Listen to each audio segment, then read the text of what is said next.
Over the past few years, we've been hearing a lot about spiritual abuse and religious trauma. Research shows that up to a third of adults in America have suffered some form of spiritual abuse, and 10 to 20% of U.S. adults are currently suffering from spiritual abuse. You might be one of these people, or you likely know someone who's experienced it. And I'm excited to announce that our friends at Broken to Beloved are hosting 2 brand new events dedicated to addressing this issue. The first one, if you're a pastor or church leader, you're invited to the Broken to Beloved conference on Thursday, September 26th, where you're going to gain trauma-informed resources for your churches and organizations so you can grow in awareness of how to protect and safeguard your communities and build trustworthy cultures. You'll hear from pastor and author Steve Carter. He was on episode 100, as well as experts Jeff and Sid Holsclaw. And then number 2, if you've been hurt or wounded by the church or her leaders, you're invited to a special Broken to Beloved gathering on Friday, September 27th, where you'll gain practical tools and resources to help you move toward healing and wholeness. You're going to hear from our dear friend and therapist, Andi Kolber, who's been a guest on the podcast numerous times. Both of these are going to be incredible events. They're taking place in Richmond, Virginia, and you can find all the information and registration at brokentobeloved.org. Don't miss this opportunity to attend the first Broken to Beloved conference and gathering and join Broken to Beloved in moving toward healing and wholeness together. Go to brokentobeloved.org. If the last few years have taught us anything, it's that stress and anxiety can cause a lot of harm to us both mentally and physically. Stress contributes to poor sleep, fatigue, and mental fogginess. So how do we prevent or reverse this? Well, Organifi Harmony was created to support women specifically.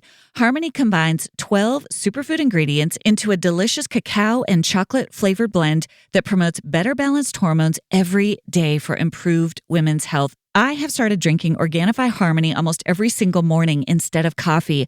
I just add a scoop to hot almond milk, stir with a spoon, and I know I'm giving my body the good fuel that it needs. Organifi is a line of organic superfood blends that offers plant-based nutrition and high-quality ingredients and less than 3 grams of sugar, helping you move from a depleted to nourished state. You can enjoy any time of the day for more energy, nutrition, hormone balance, and peace of mind.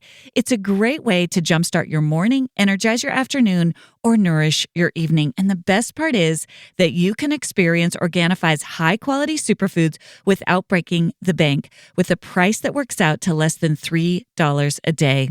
Head over to www.organifi.com/bestofyou and use code bestofyou for 20% off your entire order. That's www.organifi.com/bestofyou.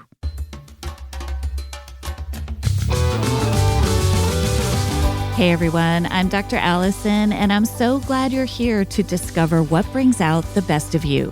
This podcast is all about breaking free from painful patterns, mending the past, and discovering our true selves in God.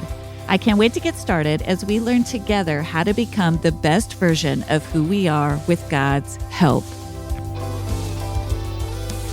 Hey everyone, and welcome back to this week's episode of the Best of You podcast. I am so glad you're here. I'm so grateful you continue to show up week after week to just gather with me around these topics that are so close to my own heart. It means so much to me to know that so many of you want to join with me in having these conversations about faith and mental health. And in particular, in this series, these conversations where we're bringing in the layer of culture and how culture impacts our mental health and also our faith, our experience of God, how we see ourselves in community with other people. And today's episode was just such a fun one for me to record by way of a little bit of self-disclosure after I Shouldn't Feel This Way. It came out in May, and then our daughter's graduation from college and our son's wedding. I took a lot of July off as sort of a mini sabbatical, a time to read and reset. And one of the things that came to mind, one of the things I was really trying to work through with God was just how hard it is in many ways to put a book into the world. I love the process of writing books. I love the process of piecing together ideas. I love the work that I do to create content for all of you who listen to the podcast and who read my books. But the public side of that work is very challenging for me. As I've talked about before on the podcast, I'm not great at social media. I don't travel around the country speaking because I really just enjoy my day-to-day life, and I place a high priority on the immediate sphere of influence that I have in my local communities. And I don't do great at large conferences, to be honest. I'm much more of a small group of people kind of person. Whether I'm speaking or even attending a large conference, I can feel sort of overwhelmed, a little bit rattled. There's a high sensitive part of me that takes in all of the data. I remember one very large Christian women's conference I spoke at a couple of years ago, and I actually went and literally sat by myself at the very back of the arena because that's what I needed to do to be able to gather myself. And so I can feel at odds sometimes with some of what is expected to me as I continue to write and create content for so many people. And now listen, I love this work. I love it. I'm so grateful that I get to do it. And it's one of the things that I love the most about podcasting is I can do it from the privacy of my own home, and it can feel really intimate, where there's a connection in a way that works for both of us, where you're in your car or you're working around the house or you're taking a walk or you're even with your kids or your family members, but we're still able to share in these ideas together. It's just been such a gift to me to be able to do this work this way. But that being said, I spent several weeks this summer just reading and trying to unpack some of that dissonance, to use that word that I highlight, and I shouldn't feel this way, those inner tensions that I feel about this work and what it means to put things out publicly in this modern day where you're also expected to be a social media influencer and someone who can speak to big crowds of people. And gosh, sometimes that whole side of things really takes a toll on me. And so during this season, I picked up a copy of today's guest, Katelyn Beaty's book. It's a book that came out a couple of years ago. It's called Celebrities for Jesus. And it was just a fascinating deep dive, a real historical and journalistic take on this culture of celebrity that's developed, especially within American evangelical churches, and what the cost is for all the different kinds of people involved in that culture. And the book is really beautiful. It really ministered to me. Katelyn just kept such a grounded focus on what it really means to follow Jesus. It's not a cynical book. It's not a critical book. It's just a really helpful exploration of that culture and what it means to kind of fight against a culture that elevates certain types of faith and certain types of personas, and instead really seek to do the good, hard work each and every day in the specific spheres in which God has placed us, to be fixing our eyes on Jesus and what it means to follow him as we're parenting, as we're working, as we're engaging our local communities, as we're engaging our local churches, that good, hard work of following Jesus. And I just really appreciated our guest today's perspective on that process. And so I was so thrilled that she agreed to join me today for this conversation on the podcast. It was a really fun conversation. It really turned into a back and forth between two friends, even though we didn't know each other. I'd never met Katelyn before this episode, and I wasn't familiar with her work prior to reading this book. But it was just, you could just tell there was a really authentic exchange between the two of us as we grapple with what it means to operate as followers of Jesus within this culture today. Katelyn Beaty is an author and an editor. She studied theology at Oxford University, and she worked at Christianity Today as their very first and youngest female managing editor. She's written for The New Yorker, The Washington Post, The Atlantic, The New York Times, CNN, and all sorts of national media outlets. And she's the author of a book that's the topic of our episode today. It's called Celebrities for Jesus: How Personas, Platforms, and Profits Are Hurting the Church. Katelyn is so thoughtful and so genuine, and I'm thrilled to bring you our conversation on Celebrities for Jesus. Thank you so much for being here. Katelyn, I just devoured your book, Celebrities for Jesus, this summer. It came out a little bit ago. When did it come out? Yeah, it came out 2 years ago. Yeah, it's been a while. And I've seen it and I've had it and I started it and then I just had some time. And it also was really timely in my own life as I was sort of processing some of the things I was bumping up against in the publishing industry as someone. So a little bit of my background, I started out in the academic world. My PhD is in psychology and religion and did a bunch of academic research. And then I ended up publishing a book. My co-author and I published a book on a model of therapy. It's called Internal Family Systems, IFS. It's the impetus for the movie Inside Out. That's how everybody knows it. We published a Christian adaptation of the IFS model. So we took the IFS model and integrated it with Christian theology. I didn't understand platforms. We were just writing this book. We had no clue. Published the book. I don't even think I had a social media account when it came out in 2018. The book ended up doing pretty well. And so there we were, right? There I was in a whole world that has been very confusing to me to sort out. So that's a little bit about the backdrop. So I share that with you to say, I think it was timely this year. I've been kind of wrestling with some of these pressures that I feel or frustrations that I feel. And then I read your book and I thought, oh my goodness, this explains so much. Before we dive in to the topic, Katelyn, I'd love to know what led you personally to be interested in this topic? Yeah, it's a great question. I work in book publishing now, where celebrity dynamics, as you know, are very much in play. But before that, I worked at a journalistic publication covering events and trends in the American church. And starting in, 2015, 2016, there just seemed to be this slew of stories related to pastoral moral failure, scandals. It's often very hard for institutions to recover after a scandal. And just seeing, so many of those stories and seeing a pattern and feeling kind of very sad about, like, why does this keep happening? And the answer to that is very complex and multi-layered, but I'm convinced that one of the undeniable dynamics at play in those stories is celebrity power. The ability to influence people using the tools of social mass media, but without a lot of proximity, like embodied proximity or accountability. And asking, not just why these particular people are pursuing that kind of celebrity power, but also what is it about us, kind of as either churchgoers or consumers or readers, social media users, that really props people up or that kind of fuels this celebrity power dynamic. So it's really meant as much as a kind of personal reflection, a way of asking, where have we gone wrong?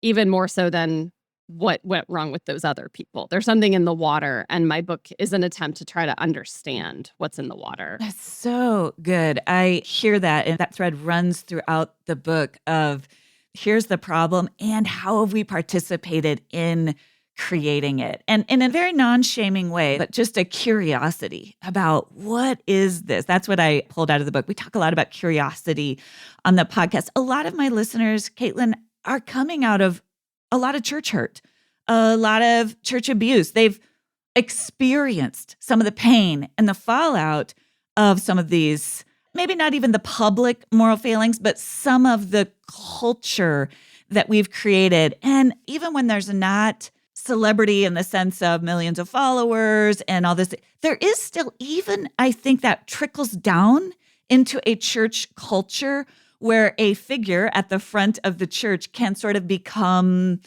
this almost local celebrity figure. And when something goes awry there, it leads to tremendous hurt. So I think this affects us on numerous levels. Yeah, you're right that it's not just the mega church pastors that can be put on pedestals. You can be in a church of 150 people, but if you still have a relationship between leader and body of people that gives a leader undue authority or power, or even, I'm sure you've come across this in stories from your clients where there can be a spiritual power attributed to someone with celebrity, almost like, well, God wouldn't have given them a platform if God didn't want them to use it. And so then you start relating to this person as, not a God-like figure, but they just have a lot of power over your spiritual life and imagination. And so when there is some kind of failure or fallout or just disappointment, this person is human, like they are just like the rest of us. In fact, there can be incredible amounts of cognitive dissonance. Like I had put some measure of trust in this person, and I had maybe in some ways taken their words and actions to be divinely ordained. And now I see, like the mask is off. Something's been exposed. They're actually human like the rest of us. They're flawed. They may have deep, serious kind of pathological or mental health issues to address that have not gone addressed. And that ends up affecting my view of God because I kind of conflated the person and God in my imagination. Exactly. That's so well put. So let's talk about the two different pieces of this. The first is, how did this sort of culture of celebrity get created? And then the second piece is, how can we better equip ourselves to not get sucked into it, as you're describing, whether celebrities we don't know that we follow, in the news or on social media, or whether in our local communities. How can we be, one of the things I talk about a lot, I talked about it a lot in my book, The Best of You, about this internal locus of control. So many of us as Christians, depending on our faith background, we're raised to not trust ourselves, to only trust external authority figures. And that actually backfires against us in situations, as you're describing, where we actually need to have that inner discernment, that inner locus of control, where, as you said, not only with our pastors, but with any human with whom we interact, because we're all fallen on some level, we have to at times be able to trust, this doesn't feel right. This doesn't line up. This isn't working for me. It might even be with someone you love, a good friend or a spouse, where you're like, I don't think this is right. We have to develop that muscle. That's on us, right? So I want to get there. We have a responsibility in this. And I also think culturally, there's so many layers to why we don't have that muscle. One are some of those toxic messages, don't trust yourself, your emotions are bad, all the things I talk about all the time on the podcast. But another layer to this is what you're describing, which is, and you'll say it better than me, this systemic promotion of celebrity culture among our Christian leaders. Did you know that 1 in 5 of us has learn a new language on our bucket list? I'm not sure what those other 4 are, but if you're that one, make this your year to finally learn a new language with Babbel.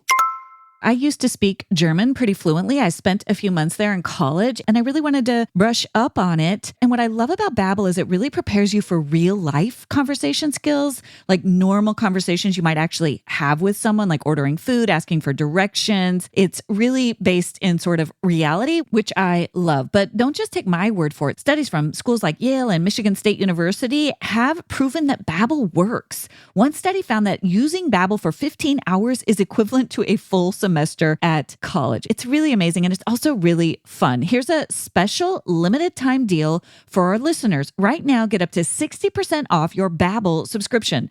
But this is only for our listeners at babbel.com/bestofyou. Get up to 60% off at babbel.com/bestofyou, spelled BABBEL.com/bestofyou.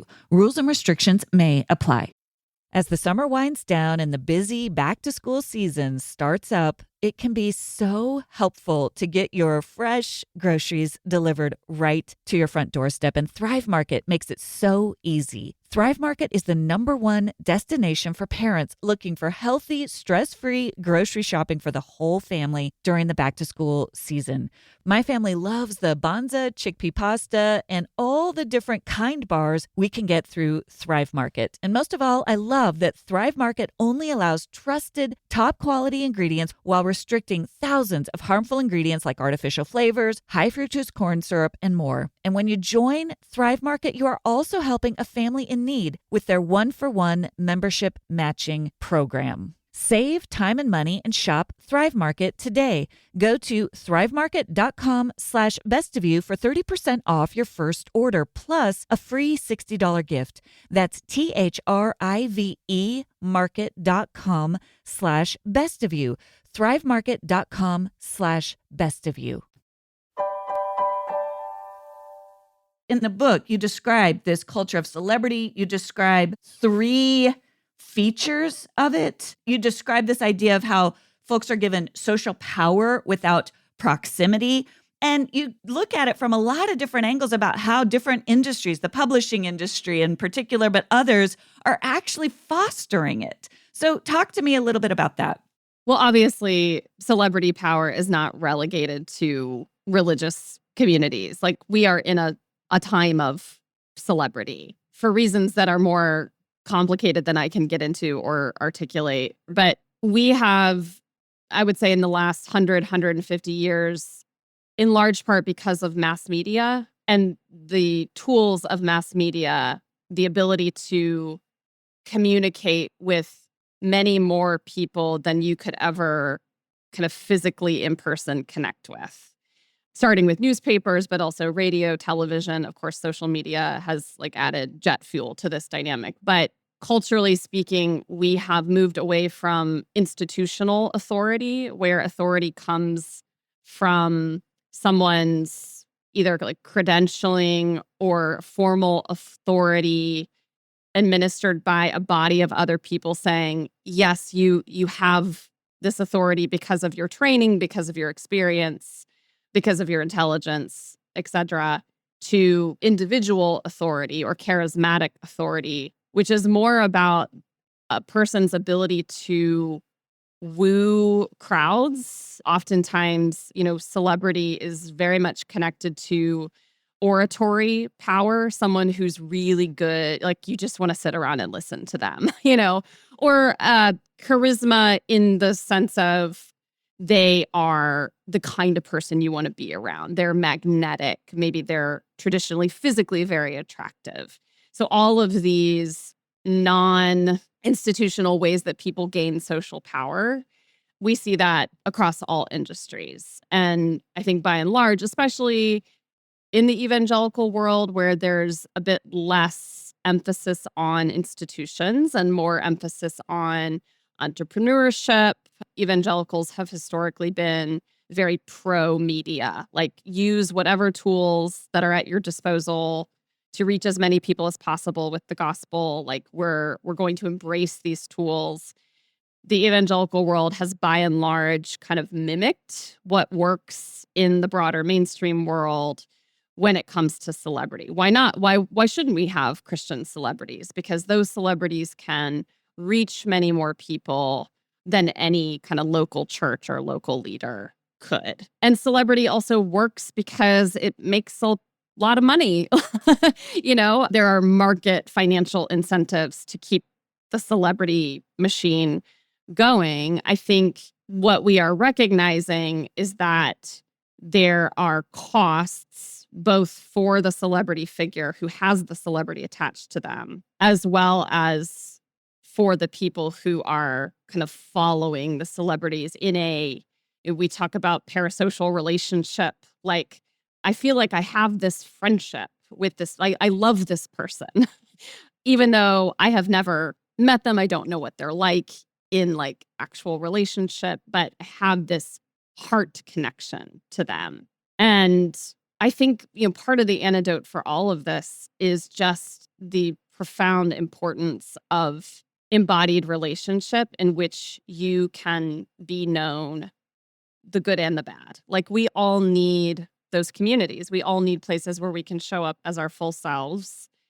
And that is true as much for the celebrity, maybe especially for people who find themselves with celebrity power, because the kind of loneliness and isolation and pressure to keep up the celebrity persona can be really intense, and I think is actually contributing to problems of bad choices, mental health problems, mental health challenges. You hear people say I would never want to be that famous, and I think that's for good reason. Now, not all of us. Some of us do want to be famous, but we're seeing the cost of celebrity for the person who has it. Yeah, I love that you show, again, there's that really non-shaming thread throughout the book. You're trying to name something that you're seeing without shaming those of us who are kind of a part of participating in it and those who are pursuing it or find themselves with a platform, that there's a cost to a lot of it. One thing, as I was listening to you, that I was thinking about is when you're talking about this, and I thought you did such a good job in the book, this sort of charisma-focused platform that's removed from expertise. And it's one thing, if you think about Hollywood, where that kind of charisma, that kind of very specific ability to emotionally connect, and you become a famous actor, and we love watching them on film, right? There's that draw to that, that Julia Roberts or whomever it might be. We're not expecting that person to be our moral leader. We're not expecting that person to be our spiritual leader. When you parlay that into the Christian field, they are literally using those same tactics that maybe like you're saying, the oration or the Hollywood actor would use to win over an audience. And just a part of me, to talk about this internal locus of control, cringes a little bit, not in judgment, but in, I don't want that from my spiritual leader. Mm-hmm. And not that it's wrong to be a charismatic person. It is not. Use those gifts well. And when I hear the language, we talk a lot on the podcast about spiritual bypassing, which is attributing to spiritual reasons, attributing to God, things that are not, in fact, necessarily spiritual. And so when I hear someone with a large platform saying, God gave me this platform, I think to myself, did God give you that platform? I mean, Allison, you're reading my journal. Yes, I think that's a reasonable question. And not to be cynical and not to even judge the person's gifts or the sincerity of their heart, but did God give you that platform? Or did that platform come from all these other ways? And you're in this industry as you're in publishing. So what are we to do with that? Yeah, I think you're right. That sense of a little internal cringe when you hear someone with a big platform saying, God gave me this. I think you're right that something in us recognizes there's some kind of dissonance between celebrity power and spiritual leadership in the way of Jesus. In the core Christian understanding of what it means to be a shepherd of souls, which is a different model from a CEO leader, right? Like we have imported understandings or models of leadership from the business world, often to great effect, right? Like this has worked for a lot of Christian communities. And is there something about that model or understanding of leadership that misses kind of the fundamental core of what it means to try to lead others in the name of Jesus? And obviously it goes without saying that a core aspect of that is humility. Seeing that a leader is not there to puff up themselves, but to truly serve. And like you, this is not me saying all platforms are bad. Don't use the gifts of charisma you've been given. It's not that like if a church is bigger than 100 people, it's bad, right? Like it's not that. It's just a kind of spirit or posture of leadership. And I think a lot of Christian leaders or influencers, writers, there's a sense of starting with such good motives, right? Like, I'm not in this for myself. I really do. I want to help others. I want to serve others. I want to encourage. But if you get more celebrity power over time, it starts to become self-justifying. It starts to feel really good. It starts to maybe have an addictive element to it. So the things that you would have said, no, that's too self-promotional or too self-involved 3 years ago. Well, now maybe you would do things that you wouldn't do before because the celebrity is working for you. And then that subtle Christian narrative of, and God brought me here. So that just magnifies. It's so subtle, but can keep us from, and you do such a beautiful job in the book. I want to tell you those last few chapters just of kind of taking us into what is actually the way of Jesus. And you use the metaphor of the ring from the Lord of the Ring, which I loved. I love that movie.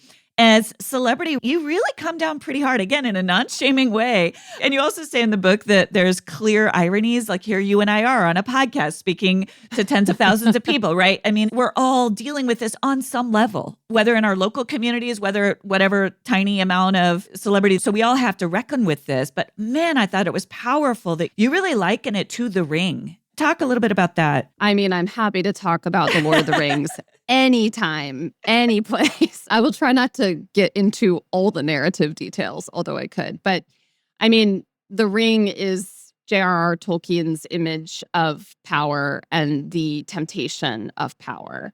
Obviously, he's not talking specifically about celebrity power, but you see various characters in this great trilogy grappling with the lure of the ring, what I could do if I had the ring. And Gandalf in particular, he's a very good figure. And because of that, he will not even entertain the possibility of trying on the ring because he knows that the first place where you go wrong is thinking, well, I would never be tempted by that. My heart's in the right place. Like, I only want to do good. I only want to serve God.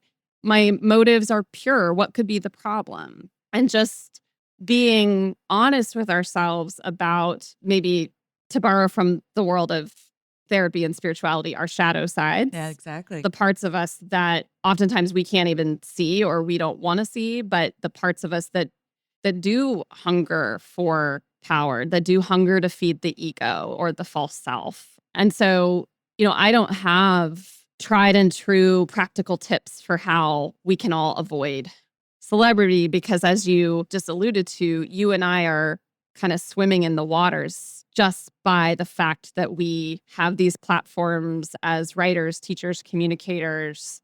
I do think that there are ways to kind of mitigate the temptation of celebrity, but at the very least, it's something we have to be very aware of in ourselves, the kind of a level of self-awareness, self-scrutiny, and inviting others who we trust and who love us to be honest, to be a mirror, to be an honest mirror back. Like, is there something about how I'm going about this that feels off to you? Because I might not be able to see it, but maybe you can. I will tell you, reading your book, you described some things in the publishing industry, and it was helpful to me. It was a little bit of a mirror. It was like, oh, those are some good points. If I'm doing those couple of things, that's a yellow flag. And so that's why I appreciated the book so much, because you're talking about it. If we don't talk about it, how can we do the work of holding up the mirror to ourselves?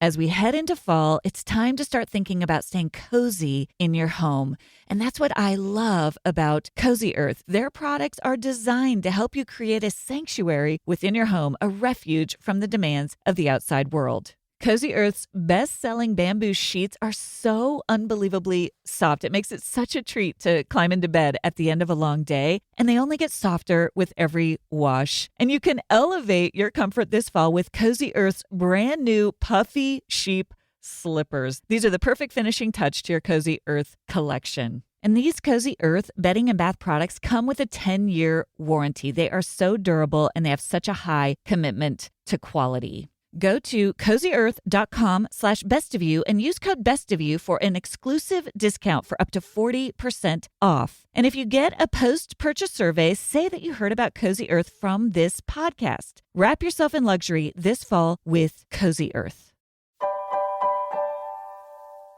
So I love what you're saying, that the health starts, first of all, with a healthy, humble self-awareness of the parts of us that look at the ring and want a little bit of it. The other question I think is interesting is, what about me wants to attach, and I use that word intentionally, to this persona? What about me needs or wants to attach to this authority figure or this influencer that wants and needs that person to be perfect or to be sort of a savior or a rescuer or something that is just not possible? And I think there is some attachment needs there. And it reminds me of the Israelites wanting a king. And God was kind of like, okay, I'll give you a king, but the king's going to disappoint you.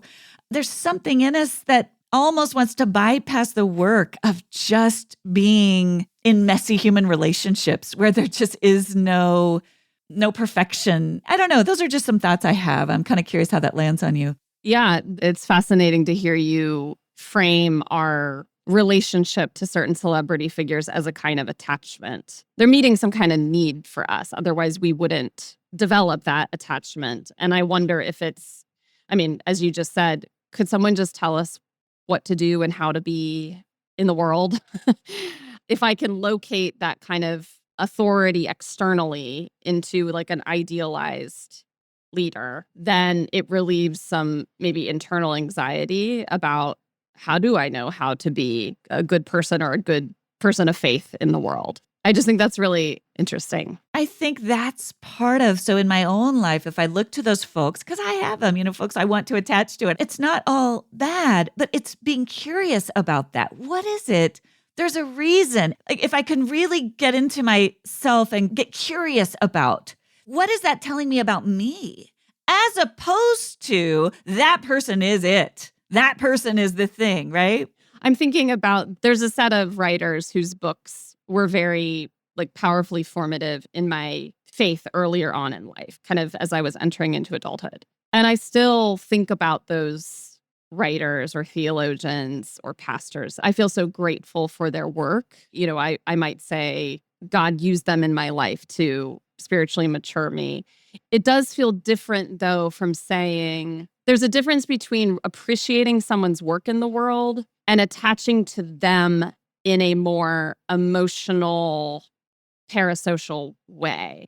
I'm under no delusion that any of those writers are any less or more human than I am, right? Yes, or that God is specifically using them any more or less than he is you or me. Yeah, that's a really good point. We want, especially as Americans, we really want kind of this external proof or fruit of serving God. We want something measurable.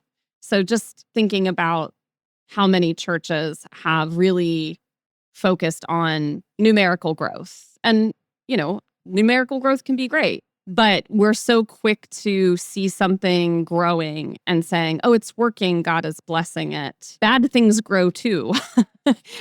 Or things can grow and have both healthy and unhealthy elements mixed in. And I think we can be tempted just to be quick to associate something growing with something being blessed and the person who seems to be growing it being uniquely blessed. And I just think that we can't live under that illusion anymore. Yes, it's such an important distinction for us all to really look inside our spirit. And I love what you're saying. It doesn't mean we can't be like, oh man, this person has changed my life. I mean, that is a powerful use of gifts, but it's equating those gifts with a special kind of blessedness, as opposed to, in contrast, another thing, I just interviewed Jamar Tisby on his new book, The Spirit of Justice.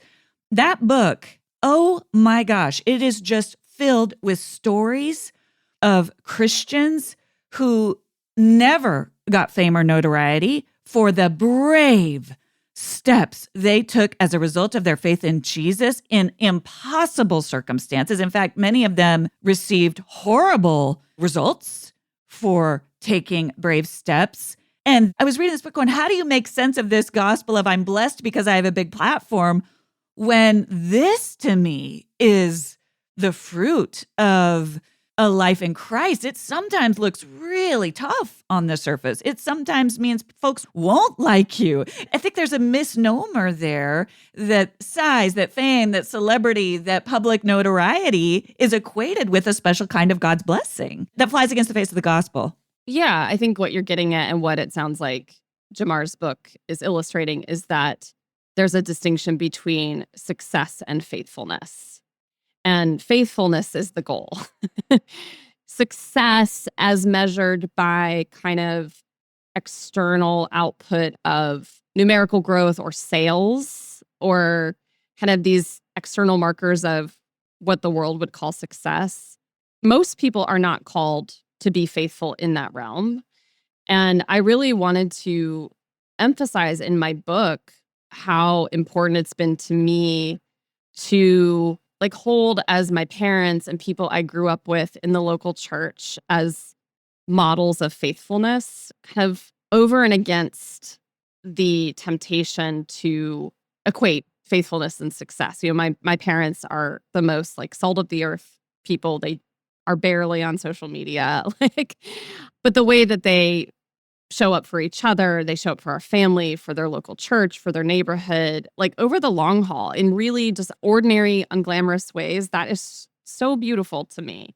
And the reality is that the vast majority of us, that is what we are called to be and do. That is going to be the locus of our faithfulness. And that should be enough for all of us. And just returning to that time and time again, I think in this culture, really returning to this is the good work, the good fruit of being in my daily life. I think it's very revolutionary in our culture to really lean into that deeply. And that's so much of, in those last couple chapters of the book, it's that call back to just the beautiful good work of that faithfulness, as you're saying. How have you, Katelyn, since the book's come out a couple years ago, I know you're still writing, how do you in your own life hold that tension of faithfulness and success, right? Because it's also there. Well, I will say it was an interesting experience trying to launch a book critiquing celebrity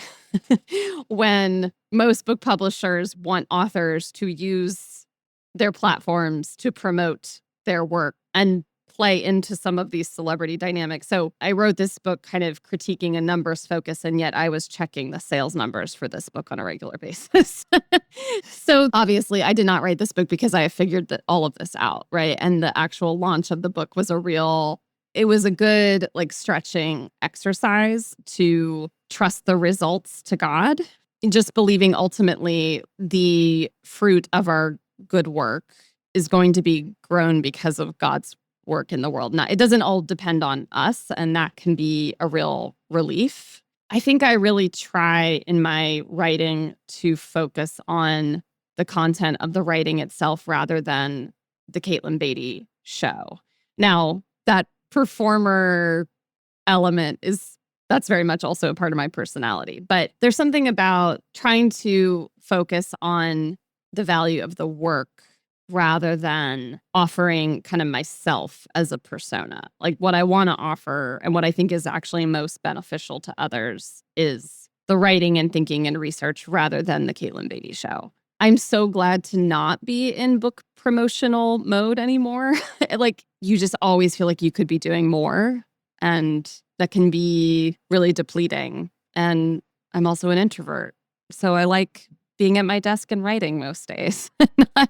So I don't know if I'm answering your question very articulately, but I feel like I've experienced the very tensions that we're talking about. What I hear is that you wrestle with those tensions. You honor them. And I think that's the path to health. As you said, it's not a binary. It's not, I never struggle with that. I'm good. That would be a cue. Yes, exactly. Exactly. Again, when we talk about, for example, I know you've done some presentations with our friend Chuck DeGroat, who talks about narcissism, and you guys talk about, we should link to, do you have any resources on that? Yeah. We've done a podcast conversation about the connection between Christian celebrity and narcissistic personality traits in leaders, and I'm happy to share the link for that. So for those of you who want to dig deeper into the link between narcissism and this kind of cult of celebrity we're talking about, we'll link to that in the show notes. But one thing when people say, how do I know I'm not a narcissist? Well, the fact that you're asking the question with genuine curiosity, right? Look, is there a part of me? I think anytime we're able to look inside and go, oh, I'm showing some of this, that's the beginning of humility. There's a wrestling in that I think is so important, no matter what we're doing in the world, is just naming and being honest about some of those different tensions in ourselves. So I love that you're saying that. I love that. I think that's really honest. And paradoxically, that ability to know ourselves is actually what makes us more trustworthy. To bring that around to folks who are given a platform of authority. One of the things I look for is some of that ability to wrestle with. I remember reading Eugene Peterson's biography, and one of the things that stood out to me was how much he wrestled with inner tensions around these topics. I'm really struck by the connection you're making between self-knowledge and self-trust. And we need tools and places where we can interrogate ourselves in a gentle and loving, safe way and be honest with ourselves. And I think you're right that it's either the people who say like, oh, I'm not tempted by numbers. It's not about numbers for me. And I'm like, is it a little bit though sometimes? That's actually a greater warning sign than someone who says, I'm wrestling with this, right? I agree. Or someone who says, I'm only doing this for you, or I'm only doing this for God. We're more complicated than that. And so to me, that cues, oh, you're not aware of that shadow side. And again, that inside of me doesn't mean I have to completely tune that person out, turn them off, but it is a cue where I go, how much has that person really thought? Which might be a cue that at some point, because if people haven't done their own work of really looking at that shadow side, they're setting themselves up potentially for that ring, for that success to get the best of them. And so it just gives me a cue over time. So I'm not as disappointed, or I don't have put as much stock in the person. I can hold it a little bit loosely, even though some of those attachments to folks I don't know that I want to root for, I want to really be who they seem to be putting themselves out to be. Right. You really talk about the issues with power without proximity. That really stood out to me. And I've thought about it a lot since reading your book about really prioritizing the proximate in my life. Really prioritizing the proximate. If at any point I'm looking too much to folks I don't know or don't see on a day-to-day basis, that's a problem. What are the people in my immediate life? What are those relationships like? And are those relationships places where I'm not actually ultimately loved and valued because of my output, or because I'm, keeping up this really impressive celebrity persona? I mean, speaking personally, my friends and family value the work that I do and have, cheered me on when the book came out. And also, that's not the kind of thing that establishes the care in our relationship. It's like, I like you for you. I care about you for you. Yes, this public facing work is a part of you, but it's only a part of you. It's not the main thing. And I think if we're in feedback loops where we're only ever getting positive reinforcement for the celebrity persona, we're in fewer and fewer spaces where we're free to show up as our full selves and kind of rest in that belovedness apart from what we're producing or doing for other people. I love that. That's so well stated. I want to just close here. I'm curious what projects you're working on now. Where are you headed next? Yeah.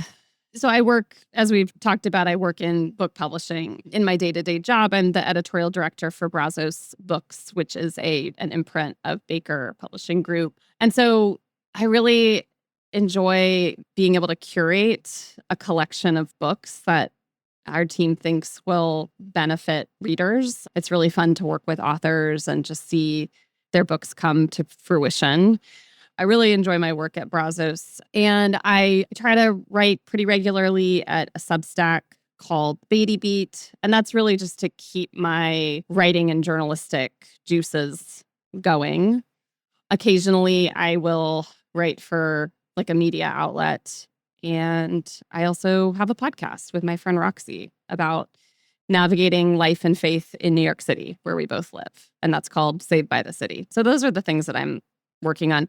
I'm not currently working on a new book idea. I strongly feel that no one should write a book until they absolutely have to. I don't want to write a book just to write a book. I don't really think most people should. So that might change. But for now, I feel very content just writing on the side. So. Well, I am so grateful for the work that you did. For the listener who resonates, as I know many of you will, this book, Celebrities for Jesus, you really find this rhythm that is very objective. You name things, you're honest, but it's not cynical or shaming. That felt really important to me because we see enough of that. That's also not helpful to me.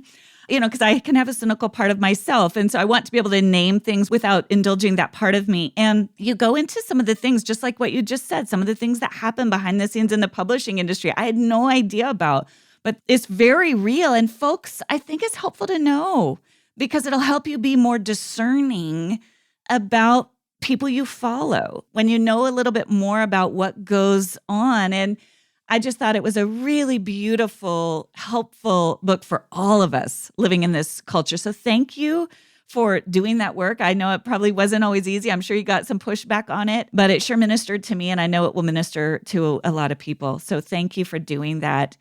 I guess just to close, I like to ask all my guests, what's bringing out the best of you right now? I'm not just saying this because I'm talking to a licensed therapist, but so I'm about to turn 40. I think by the time this episode airs, I will already be 40. And as I'm sure a lot of people who are about to turn 40 I feel like I'm entering into a slightly different life phase.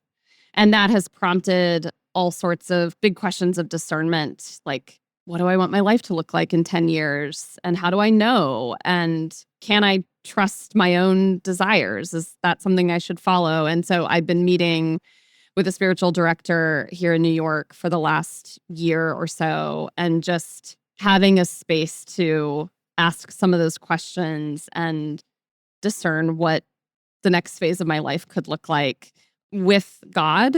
It's kind of a new framework, less how do I discern the one thing God wants me to do that's inscrutable and mysterious, and I need to make sure I'm on the right path, to what if you and God dream together about what this next stage of life could look like? It's just been healing and freeing and grounding in a stage of a lot of change for me, a lot of internal change. So that's bringing me life. I love that. Well, that leads right into the next question, which is what needs and desires are you working to protect? Oh, wow. I feel like I've talked to a lot of peers recently who are in a similar life stage. And all of us have said something to the effect of, I'm learning to say no more. I'm learning to be more discerning about what I give my time and energy to. I don't feel as obligated to say yes to everybody just because they ask me for something. I think at a previous stage in my life, I felt a lot of duty, and maybe a lot of especially like Christian duty to, if you're a good Christian, you give whatever people ask of you.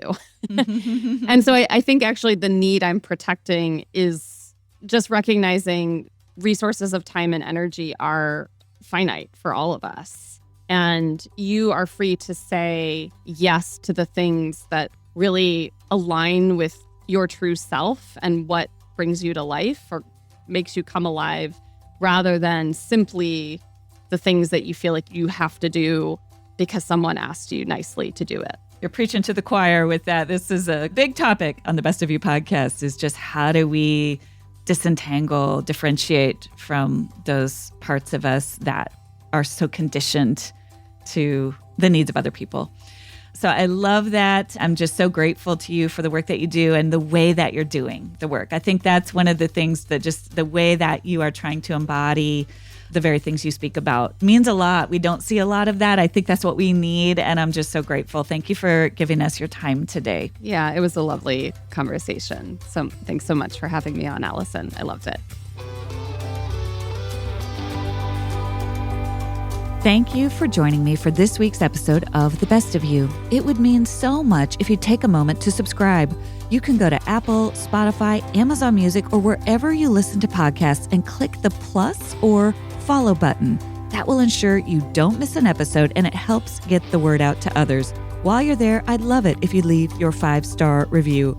I look forward to seeing you back here next Thursday. And remember, as you become the best of who you are, you honor God, you heal others, and you stay true to your God-given self.